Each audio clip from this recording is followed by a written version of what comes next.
ചക്ക ഒന്നിന് 2 രൂപയോ? കർത്താവേ, എന്നാ അന്യായ വില! 2 രൂപ ഒട്ടും കൂടുതലല്ല ചേച്ചി. ചക്കക്കുരു ഉൾപ്പെടെയായി വില.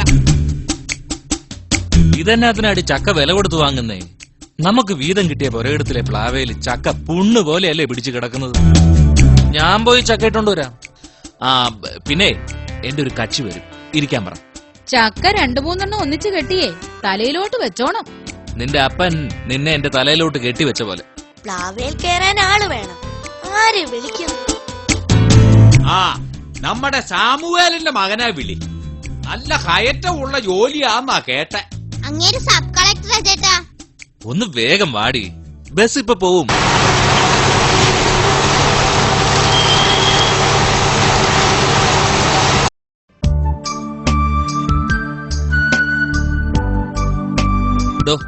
ദണ്ടത് ഈ പ്ലാവേന്നേ നല്ല വിളഞ്ഞ ചക്ക നോക്കി ഒരു 3-4 എണ്ണം ഇങ്ങോട്ട് ഇടണമല്ലോ. എന്താവും കൂലി? ഓ, 2-3 ചക്ക ഇടുന്നതിന് സാറിനോട് എന്ത് കണക്ക് പറയാനാ? സാറിന് ഇഷ്ടമുള്ള എന്തേലും തന്നാ മതി സാർ.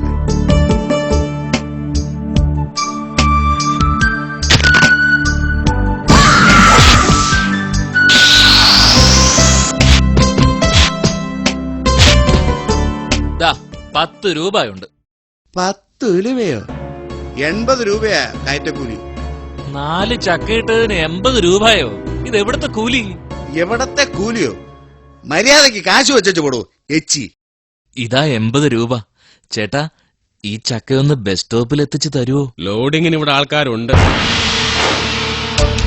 ചക്ക ഒന്നിന് ചുമട്ട് കൂലി 20 രൂപയാ. ചക്ക ആ ബസ്സിന് മുകളിലോട്ടൊന്ന് കയറ്റി തരണം. ബസ്സേ കയറ്റാനുള്ള അവകാശം ഞങ്ങൾക്കാ. ആഹാ, എങ്കിൽ ഞാൻ തന്നെ ചക്ക കയറ്റിക്കോളാം. ചക്കയൊന്നും ബസ്സിനകത്ത് കയറ്റാൻ പറ്റില്ല, അത് മുകളിലേക്ക് ഇട്. താൻ ബസിന്റെ മുകളിൽ ചക്ക കയറ്റുന്ന ഒന്ന് കാണണം.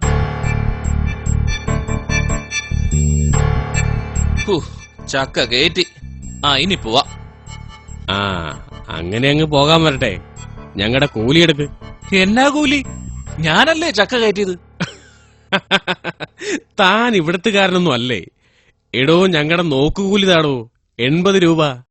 1972 ലേബർ ആക്ട് പ്രകാരം നിശ്ചിത വേതന വേഗ ഇടപാട് തീർക്കടോ, ഞങ്ങൾക്ക് പോവാനുള്ളതാ.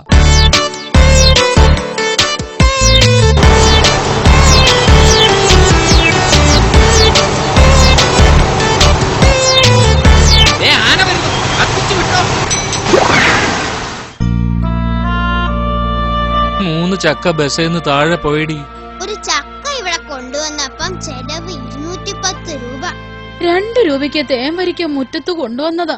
എങ്കിലും സ്വന്തം മണ്ണിലെ രുചി ഒന്ന് വേറെ തന്നെയാടി. ഇത് പേട്ട് ചക്കയാണല്ലോ, ഒറ്റ ചൊളയില്ല. പാപ്പ വേഗം സ്ഥലം വിട്ടോ, അമ്മച്ചിയുടെ കൈ കോടാലിയാ.